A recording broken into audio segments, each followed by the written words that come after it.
दोस्तों, आज मैं बात करने जा रहा हूँ ऐसे राजा के बारे में जो इतिहास के पन्नों में ऐसे कई राजाओं का जिक्र मिलता है जिसके पास दौलत के अपार भंडार थे।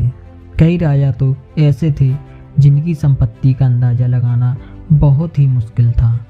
कुछ इसी तरह के टिम्बकटू के राजा मंशा मूसा प्रथम थे। वर्तमान समय में टिम्बकटू अफ्रीकी देश माली का एक शहर हुआ करता था। मूसा ने माली की सल्तनत पर उस समय हुकूमत किया था जब जहाँ सोने के भंडार हुआ करते थे।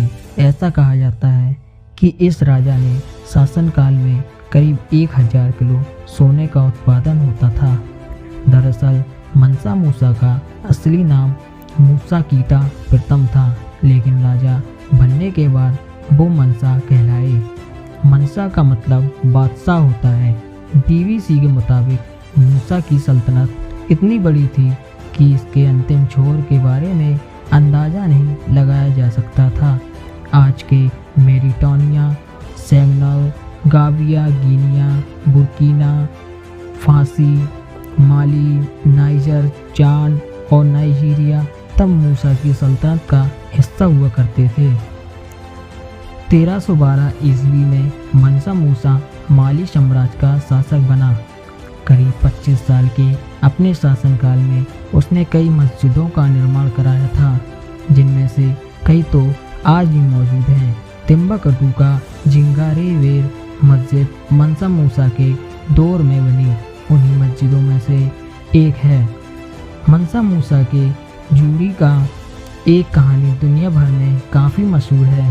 1324 ईस्वी में मंशा मूसा मक्का की यात्रा पर निकली। इस दौरान उनके काफिले में करीब 60,000 लोग शामिल थे, जिनमें से 12,000 तो केवल उनकी निजी अनुयायी थे।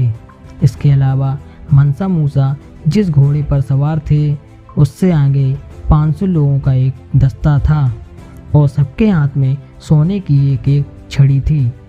मंसा मूसा के इस काफिले में 80 ऊँटों का एक जत्था भी था और हर ऊँट पर 136 किलो सोना लदा था।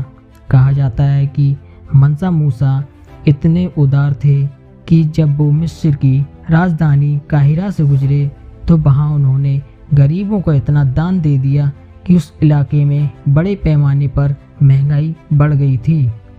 मंसा मूसा द्वारा जब गरीबों में सोना बांटने की बात यूरोप तक पहुंची तो वो सिर्फ ये देखने के लिए माली साम्राज्य आने लगे कि इस राजा की दौलत के बारे में जो बात फैली है वो कितनी सच है। आखिरकार उन्हें अपनी आंखों से ये देखकर विश्वास हो गया कि मंसा मूसा के पास बेशुमार दौलत है। अगर दोस्तों ये वीडियो पसंद आई हो तो प्लीज़ सब्सक्राइब करें।